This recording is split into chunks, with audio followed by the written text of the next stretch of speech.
అబ్బబ్బబ్బా! వారమంతా అలసిపోయి దొరికేది ఒక్క సండేనండి. ఆ సండే రోజు మనకిష్టమైన ఫుడ్ వండుకొని ఎంజాయ్ చేస్తేనే అది ఒక సరదా కదా! అలసిపోయిన రోజుకి ఇదొక చిల్ అవ్వడానికనేది రోజు కుదిరేది సండేనే కదా! ఈ సండే స్పెషల్ ఏదో ఒకటి ఉంటే బావుంటుంది కదా! ఎప్పుడు ఇంకా బిర్యానీలు, బిర్యానీ రైస్ అలా తింటే ఏం బావుంటుందని ఒక్కొక్క వీకెండ్ ఒక్కొక్కలాగా సెలబ్రేట్ అయితే చేసుకుంటాం. అందుకని మేమైతే ఇంగ ఈ వీక్ అయితే నార్మల్‌గా పూరితో విత్ చికెన్ కర్రీ నాన్ వెజ్‌తోని చేసుకుంటున్నాము.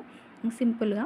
ఎప్పుడు ఒకేలాగా ఇంక స్పైసీ పెట్టి ప్రతి వీక్ అయితే కుదరదు కదా! అప్పుడప్పుడు ఇంక పూరితో విత్ చికెన్ కర్రీ వైట్ రైస్‌తో తింటే కూడా బావుంటదనిపించి ఈ వీక్ అయితే పూరి చేసాను. అలాగే ఎగ్ కర్రీ చేసుకున్నాము. వైట్ రైసు, ఇంకా చికెన్ కర్రీ ప్రిపేర్ చేసుకున్నాము.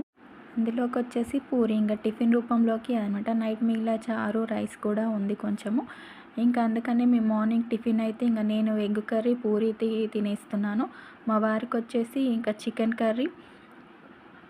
కర్రీ మా వారికి పూరి పెట్టేస్తున్నాను అనమాట. ఇంక లంచ్ కూడంగా ఇవే కర్రీస్ అయితే సరిపోతాయి.